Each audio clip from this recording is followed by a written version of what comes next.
Hello, this is the Conquering Hill podcast, and I'm your host, Nicholas Gagnier. And today I have a very special guest. His name is Anthony Polanco. Anthony is the founder of spiritual media company God XP and the host of the God XP Spiritual Fitness podcast. He professionally and creatively explores the intersection of spirituality and self actualization. Anthony is a seasoned digital marketing coach with a decade of experience, a certified meditation teacher, yoga teacher, life coach, and he also has workshops called a meditation wave. Okay, so his prerogative is to help individuals find their inner peace and balance. Thank you for coming on the podcast today, Anthony. Nicholas, it's great to be here, man. I appreciate you having me on. My pleasure. So, tell the audience a little bit about yourself. How did you find yourself in this space when your passion is to help others through meditation and yoga? Yeah, for sure. So, obviously, like everyone, I have a story. Everyone's got a life story about how they ended up where they are. For me, I was, what I find is a lot of people who help others, they have this story of like they needed a certain help in the world and they didn't get it or they couldn't find it. And that was definitely me. I going through my 20s, I was in a rock band and everything kind of fell apart.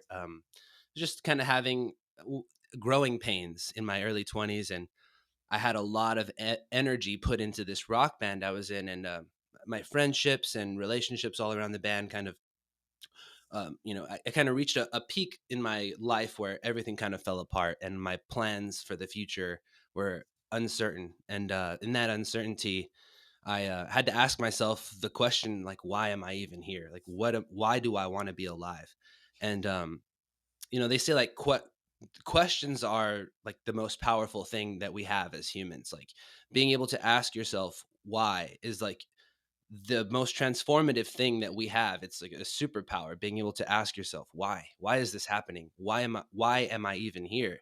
And so finally asking myself that question is why I became who I did. I think I was going down a path of just like, you know we come out of the womb completely self-driven, looking for um you know stimulus from the world. And as we get older we kind of start to figure out like, hey, I gotta figure out what I'm doing here for myself. And that that conflict created a lot of existential chaos for me. And yeah, asking myself the question, what am I doing with my life, when I was around 25, really, it got me to start studying these things like meditation, personal development, and just studying myself from an objective point of view. And the self transformation journey has just become it's created open doors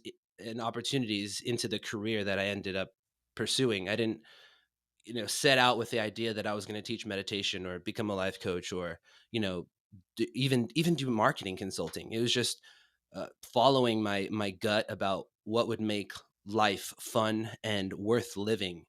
Um, and that kind of like creating an adventure out of my life is what got me through some of those hardest times in my life, which, that was the transformation right there, was those hard times, and turning them into something positive. Right, that's almost like the secret code, right? So it's like trying to find your passion or the reason why you're on this earth and trying to enjoy it, trying to get that combination all to fit, that puzzle all to fit. And sometimes it does take a little while to actually come to that realization, well, why am I here? What do I want to Absolutely. do with my life? I think there's so much pressure on us at a younger age, especially if you're in high school. Okay, you gotta hammer out those SATs. You have to go to school, got to go to college, and get that degree and find your job and settle down. And the whole little formula that has been pushed down generations and generations of people. This is how it is done, but it's not always done like that. So when I listen to what you just told me, and I listen to others and hear other stories and read about people that actually find their passion sometimes through a negative event or a series of negative events. It's really inspiring because I've found myself there at times as well. And I didn't find what my dream, my true passion, what my true dream was until I was 33. So there is Mm, no correct formula for every single person because we're all different. We're all unique in our own in our own special way, right?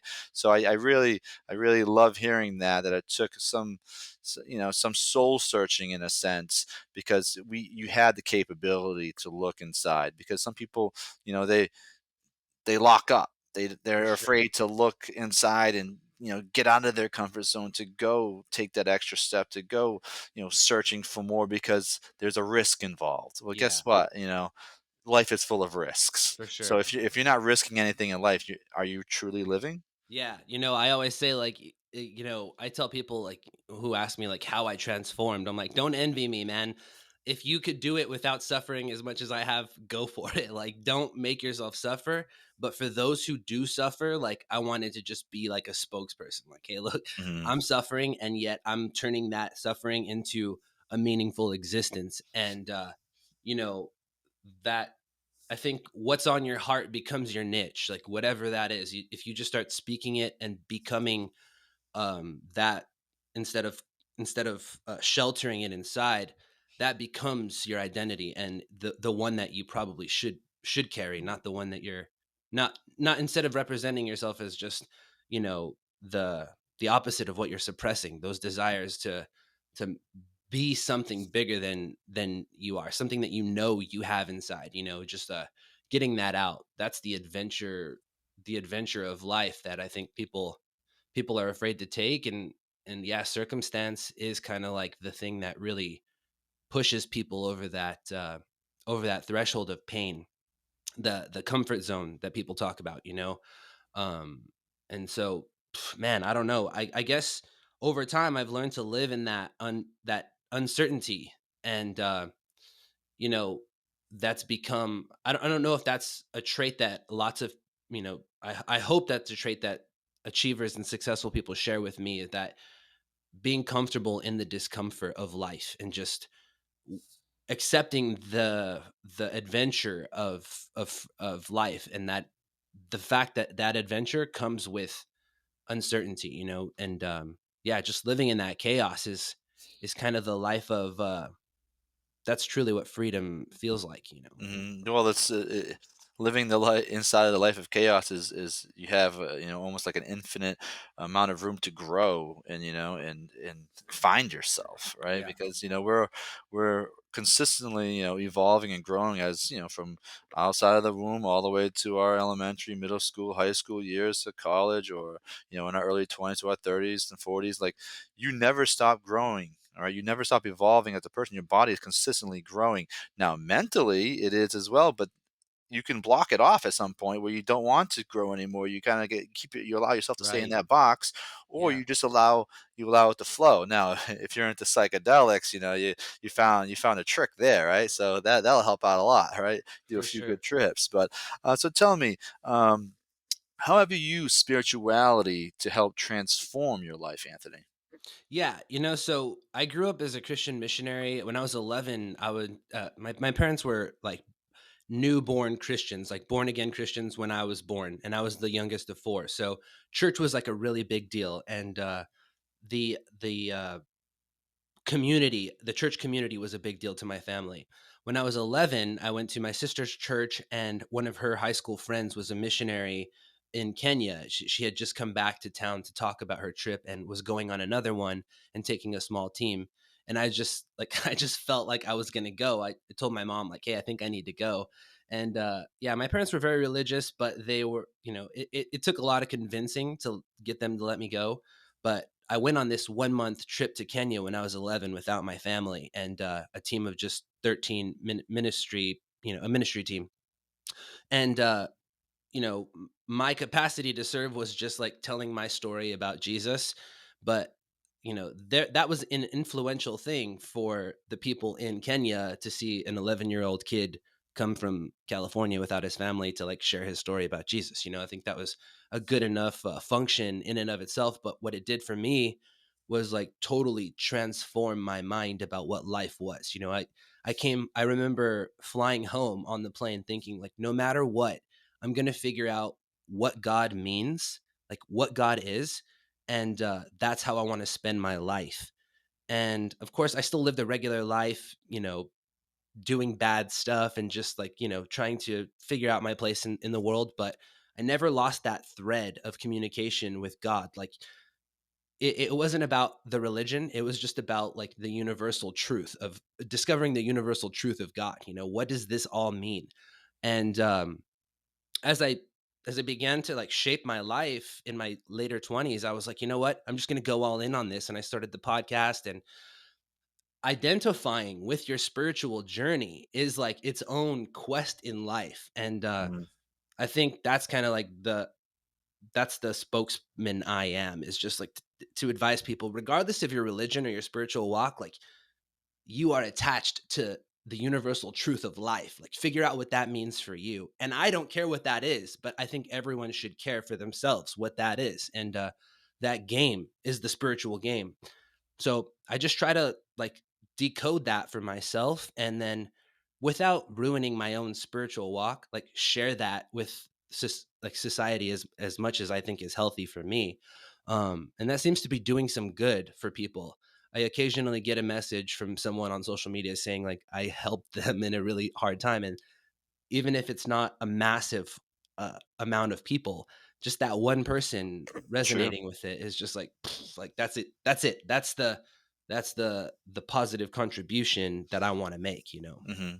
Yeah, and I think when I hear as well, like I've gotten some feedback since I started this podcast, since I've kind of started down the motivational speaking um, route I took early January, and I've got some feedback from some people that I haven't spoken to in 10, 15, 20 years. I haven't seen them in so long, and just to hear that feedback, which I didn't even know they were listening, or I didn't Hmm. know they had seen what I was doing, and that kind of just throws another log on my fire, so it kind of keep going, because like you said, even if it's just one or two or three, like you're still making that positive impact in someone else's life, and Absolutely. majority of the time is you don't even know who it is, and you don't it could be someone in a different country, it could be someone in a different part of the world that you've never seen. When I first started building the Sour Salt Apostle, I put out this GoFundMe to kind of help generate some money to help build it. And I had this gentleman from Eastern Europe, and he sent me $30, right, or 30 Wow. euros, right, and I never met this person. I I reached out to him thanking him, right? And later on, like I felt so embarrassed that I asked for money for my GoFundMe, that I made T-shirts. I made Sour Salt Apostle T-shirts, and I sent them out to the first 25 people that Sick. donated.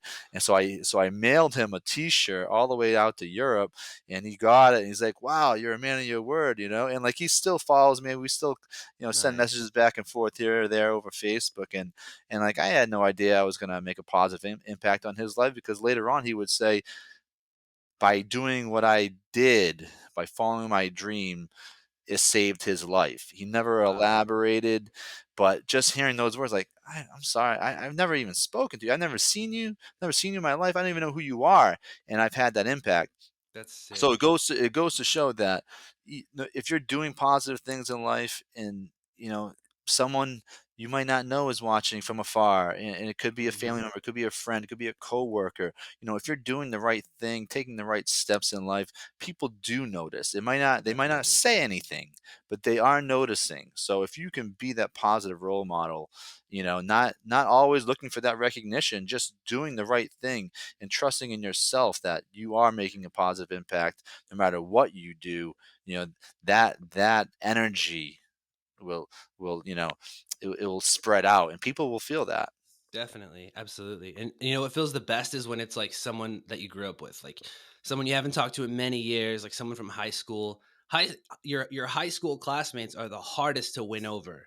They're the least to want to see you succeed, because that crab in the bucket thing. And so when one of them reaches out, it's just like, yes, like this is the feeling that I wanted. It's the idea of actual succeeding when the people who don't want to don't want to compliment you eventually break down and say like you're doing a great job and I want whatever you have.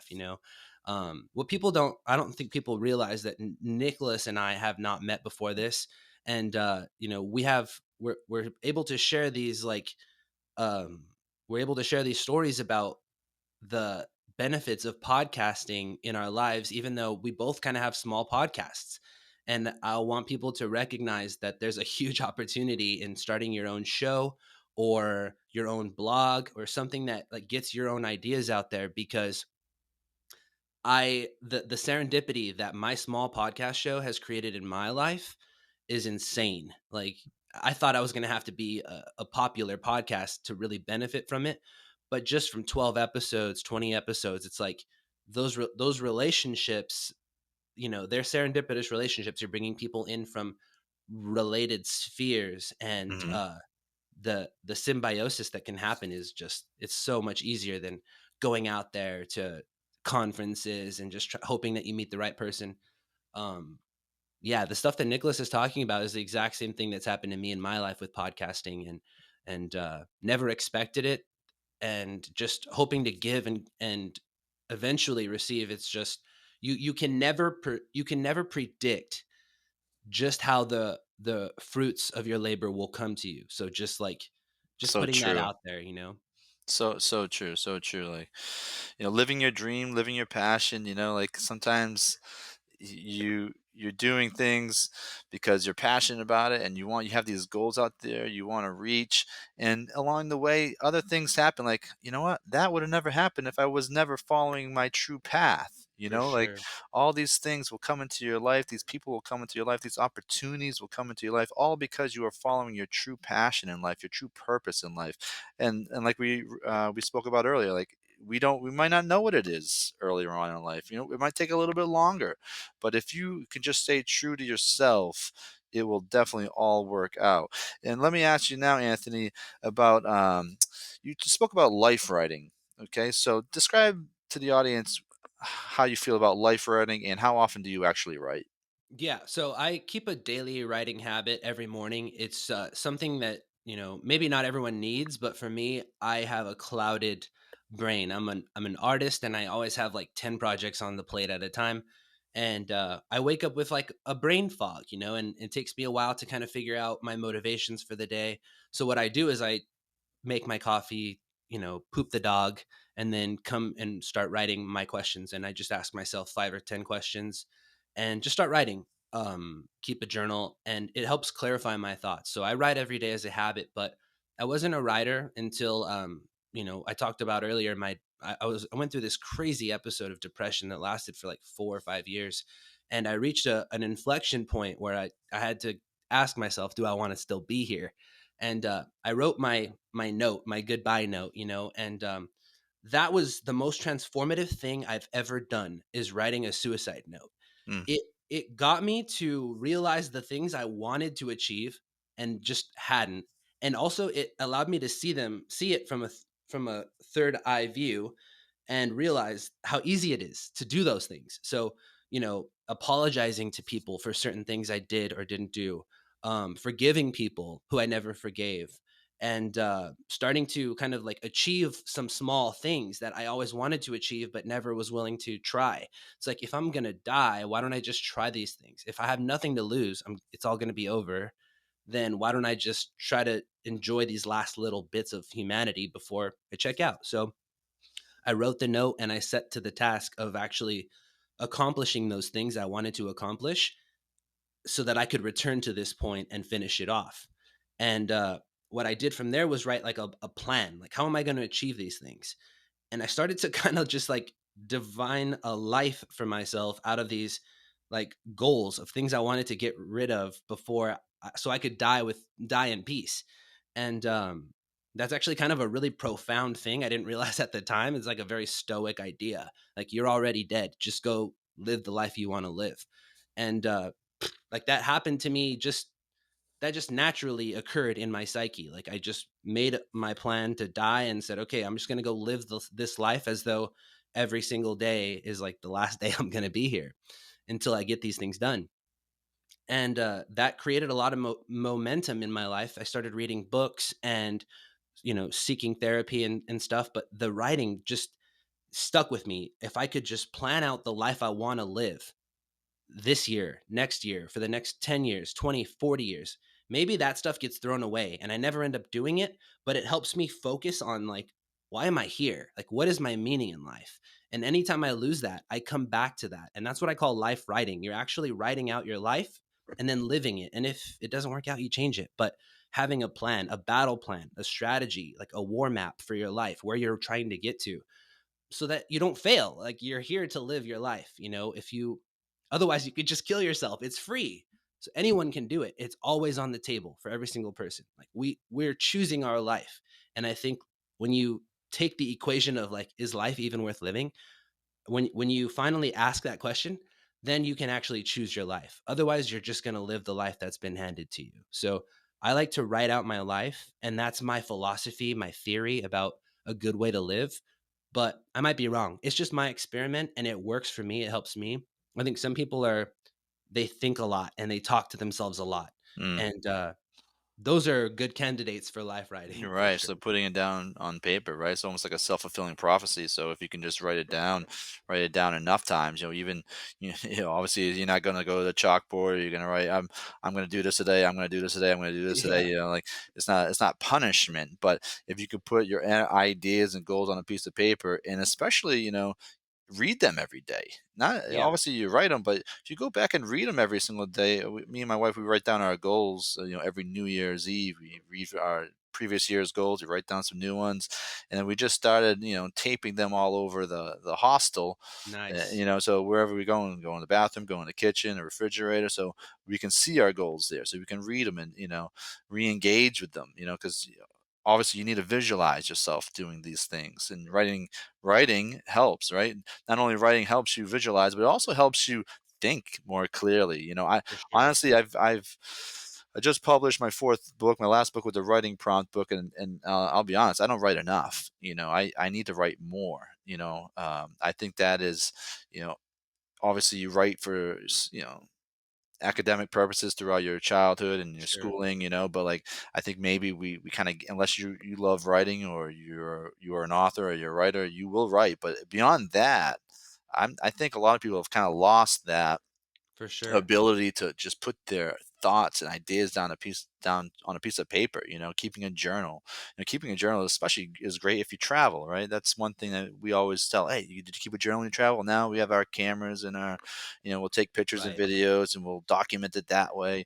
When I first left the United States when I was 20 years old, I kept a journal and I wrote every single day. And it's like some, those old school notebooks that have like the black and white, like army cover Sure. kind of thing. Yeah, I I love forget, I those. forget what the name of the company is, but I kept one of those, and that was like the beginning of my first book that I published. I put all Nice. my journal entries Heck right into yeah. it. So yeah, and I go back on it. And for me, when I did publish those books, not necessarily for me to just kind of get it off my mind, but like for my family and friends years down the road, 20, 30, 40 years, like, oh, Yeah. grandpa wrote this, or my great granddaddy wrote that, like Yep.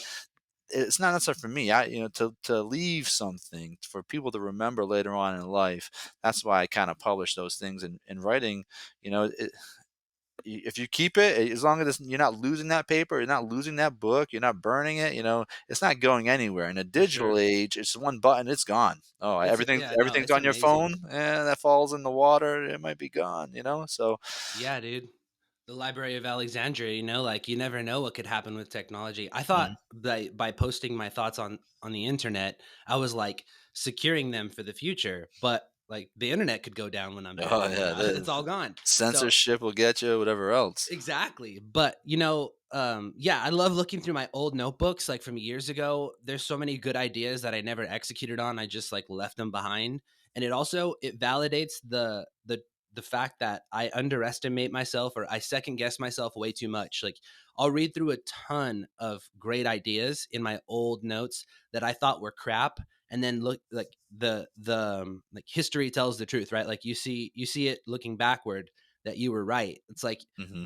we doubt ourselves so much that we're throwing away billions of dollars in great ideas all the time, and having them in notebooks, it's just so great to look back, and I'm so glad I did it. And I'm not good at the universal law of compounding.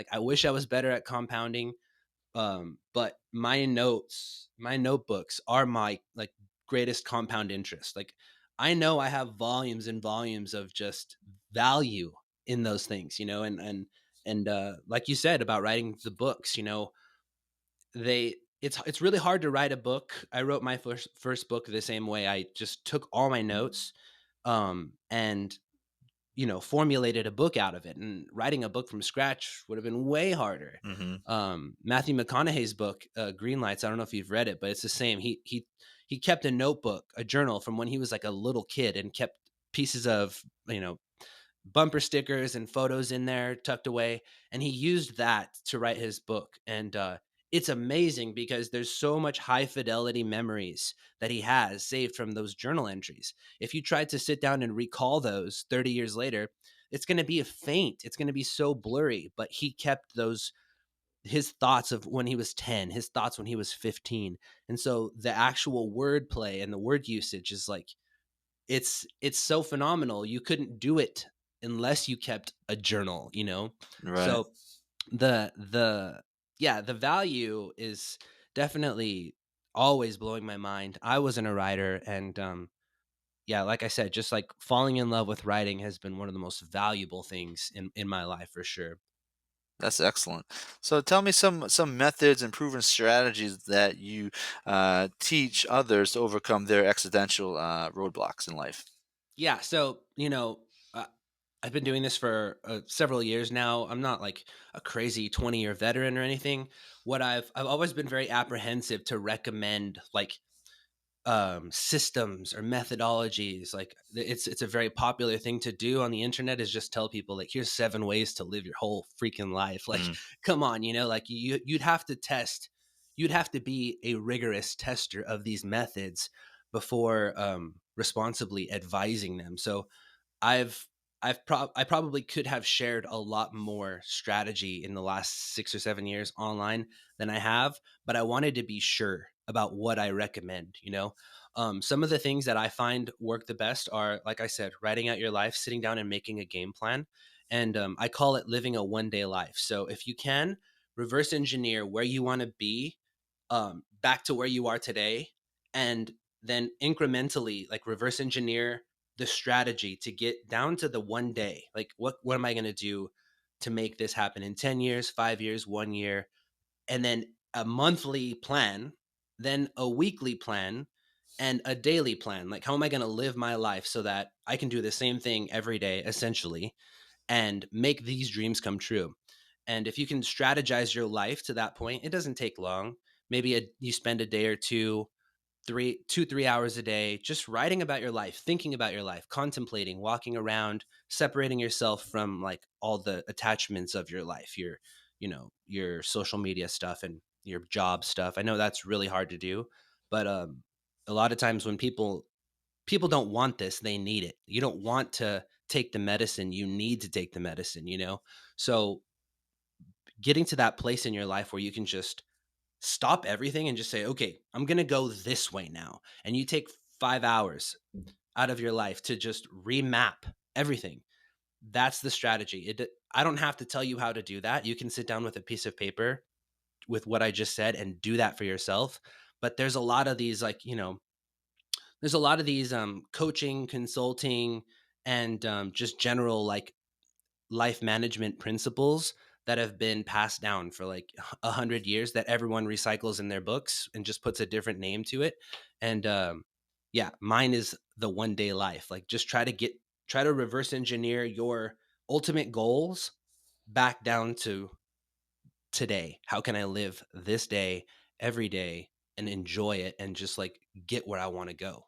right. Discipline is huge. I find like I say I sometimes go through waves. Like I could be running beast mode for a few days, for a week or two, and then like once something happens where my routine gets screwed up. So then Mm. so I'm not disciplined that day, and then that kind of snowballs. Well, now it's 2 or 3 days. Even exercising, for example, right? So I try to exercise 15, 20 minutes to a half hour every single day. All of a sudden, For example, I just flew back to Massachusetts. Now, I just started exercising yesterday, but it took me a week to start Yeah. exercising again. So discipline, if you can just have these small disciplines, you can practice them every single day. They add up, and then Right. go back to compounding. Compounding that force, that positive momentum every single day will go a long way, because we can't, as you said, reverse engineer.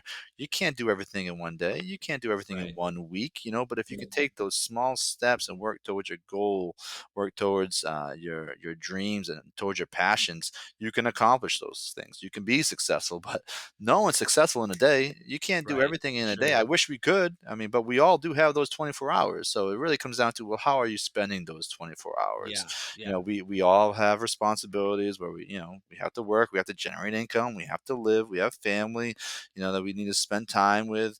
And then how much time is do we have for ourselves at the end of the day? I mean, we still need to sleep, right? So how much time are we using for personal development? Can we carve out 3, 4, 5, 6 hours a day, or maybe even an hour for some people? Because if you're working two jobs, how much Yeah. time do you really have? For sure. Yeah. It comes down to those rituals, having a ritual. It doesn't have to be my ritual or whoever you like, whoever you look up to's ritual.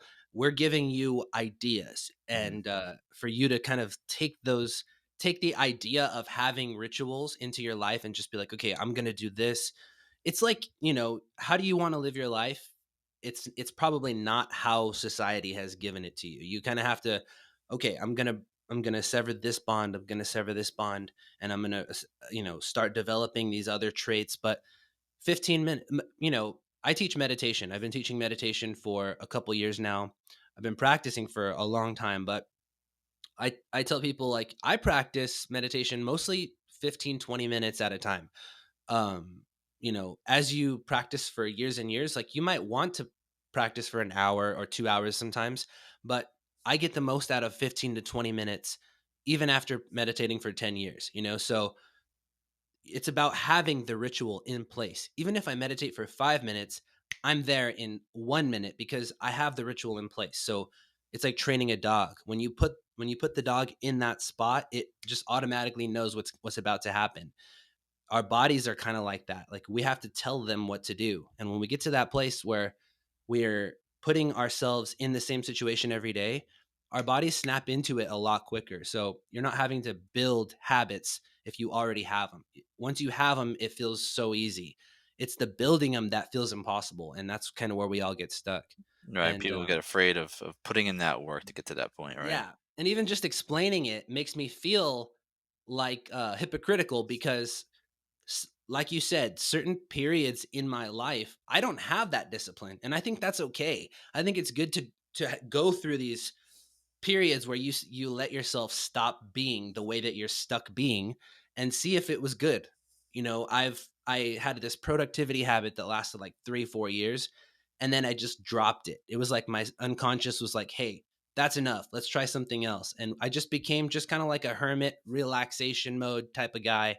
And for that was like right around COVID. I kind of just dropped everything. I'm like, you know what, the world's going crazy, I'm just going to back off and see what happens, and let my business kind of slow down and my social life slow down.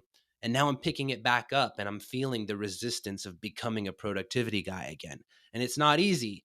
And so that kind of like up and down cycle, I think, is important for our development too. So whenever you hear these productivity gurus talking about how they go and get after it super hard every day, realize that in a couple years they might totally change their mind and be lazy weed smokers for a couple of years. Like we're all on our own journey. So like take what's good, but remember that like this could all be a facade. I could be lying to you. I could just be Mhm. like, you have to have that intuitive filter of like, is this good for me in this moment in my life?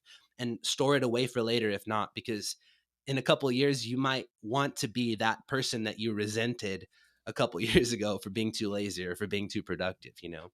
Right, yeah, you're right. So we all go through waves because I think that's natural, right, in a sense Mhm. too, and we aspire to be, productive, productive as hell, so we can live the life we want, we can have the things we want in life, or we see, these gurus, or we see our mentors doing great, and because they're practicing these methods, but you know what, they're not perfect either, and neither are we, and that's okay not to be perfect. No one is perfect. So Yeah. whatever you are doing, as long as you are moving forward in life, and it doesn't have to be, you're going a million miles an hour, you're, you're making that one step today. The next day, you're making a couple steps going in For that right sure. direction. You're building that momentum, because life is always the force of life is always kind of, it almost seems like it's always knocking you down. It's always trying to Yeah. put you down, keeping you inside of a box, and it's very easy to allow that, right? So if you don't want to get up and try to fight against that wind, you're obviously going to be pushed back. So Absolutely. it's just a matter of understanding where you are, understanding what you need to do, and just move forward. And if there's a setback, it's okay. There's a setback. There's always tomorrow. There's always next hour. Like just take it in stride. Definitely. I think it's William Shatner says like I'm something about like I've become good at riding the big wave of life. And that's how I see life is like you have to ride the waves. Like it's not always time to, you're in your speedboat. It's not always time to hit the engine full throttle. You have to sometimes ride the waves and just like let the waves take you where they're going to take you. And that kind of like giving into your experience instead of trying to control your experience when things aren't going good, that's the flow, that's the martial arts of life, learning how to bend instead of break. That's the game of life. That's the real game there that we play with not knowing what's going to happen, what's about to happen in life. Just letting go, giving into that, and being ready for the moment so that you can evade or strike whenever need be. Like if you're trying to control your situation all the time and you're always getting stressed and tense, like you know that's probably not the way to win a fight against this incredibly impossible foe of the unknown. Hmm. Yeah, yeah. There's amazing life forces out there, and like you said, there's a giant wave. So which way? You can't, you go out swim out in the middle of the ocean, go fight that wave. You're not gonna win, right? So that's Yeah, kind of what life is all about. You're gonna have to allow yourself to go a certain direction here or there, and take what's good about it. Learn from it. That's another opportunity for you to grow in life. Because we don't have all the answers. I'm not sitting here pretending I have all the answers. I'm sure you're not either, because we're all learning. We're all in this. We're yeah, all here on this earth at the same time with the same amount of 24 hours in a day, and we're just trying to make the most of it. And if we can definitely. have a positive experience in life, then that's why we want to be here. We want to have a Yeah, positive experience. And we want to share those positive experiences with others. So hopefully they might also be inspired to, you know, go out and do the same thing. So we can have more positive lives in this world, because anyone can notice. Everyone notices that, the negativity that is you put on the television, you watch the news, or just the politicians, wars and all this crap, pandemics. Is like it's just like it's a constant. It's a constant waterfall of negativity. definitely. So if we can exude some positivity into this world, that would be fantastic. Absolutely. No, that's so true, dude. I think people see podcasters namely, but any spokesperson as like a as though they're portraying themselves to be an expert. And realize now that I'm a podcaster that like I came to the table as kind of just like a perpetual student. Like I'm an eternal seeker. I want to represent other seekers. And so I'm just like, hey, I'm here uh I'm here soul searching, and I'm going to do that in public for other people who are also soul searching so that they can have an outlet and a vehicle. And I think like podcasters in their own respective industries, whatever that is, they're not really positioning themselves as an expert, but as the most curious student, as like, I'm the most passionate student, and that's why I'm doing this. Like, I want to learn more, and I don't care if I look stupid being the host of my own show. I want to learn about this thing really bad. And so I'm going to ask people to come on my show and talk to me in public. And that's like that's humility. That's not pridefulness. That's like true humility. You have to Mhm. sacrifice the what your reputation and what people are going to think about you, and you're actually being the opposite of self-centered, ego-driven. You're actually trying to serve and sacrifice your identity and your ego, and it's a paradox for sure. But I like to remind myself and others that I'm not an expert, and I don't want to be. I want to be the best student. I want to beat you at being the best student of what I love, because like I'm truly passionate about that. And I think that that curiosity is what's going to influence people and motivate people to like pursue that in themselves. Yeah, that's like one of my favorite things about hosting the Conquering Hill podcast, because I get to meet great people like you, great minds like you. But I'm learning, all these people from all these Definitely. different sectors of life. I'm picking up knowledge, and I'm networking now, because now these people like yourself are coming into the sphere of positivity, of self development and motivation, and like I'm picking up methods and strategies how to live a better life as well. So it's been a great journey so far, and you know, I I'm glad I listened to my wife's idea to start this podcast for sure. Yeah. So Anthony, Absolutely. before I let you go, please tell everyone where we can find you and some of the services that you offer. Yeah, so, look for me online. I try to make myself extremely accessible. The internet is like it's just a wall, it's a veil. It keeps people feeling separate, and man, we're all like if we met in a bar or a coffee shop, like we're brothers and sisters, all of us. So I try to tell people all the time, like, just reach out to me, send me a message. And if you think you're gonna bug, you won't. Like there's I could be receiving 10 times more messages and it would be okay. So send me a message on social media at ampy style everywhere. I post content on all platforms as much as possible. Anthonypolanco.com is where you can find like what's going on lately. I have an upcoming meditation course that's going to be available for pre-order by the time you listen to this. I'm always doing some kind of like new course launch or service offer, but never too much at once, just like one thing at a time. I've got music coming out all the time. So yeah, just follow me at AmpP Style everywhere, anthonypolanco.com. You can check out my podcast, God XP Spiritual Fitness Podcast, very similar to Conquering Hill. We interview spiritual experts from, many different industries. And it's just a great self-inquiry type of show. Yeah, this was fun. Have me back on, Nick. We'll talk Yeah, again. absolutely. I'll definitely invite you back on. Thank you so much for coming on. I appreciate you, man. Thank you so much, Peace. everybody. And if you would like to support the podcast, please visit Amazon.com and search Conquering Hill, 50 writing prompts for a dream chaser.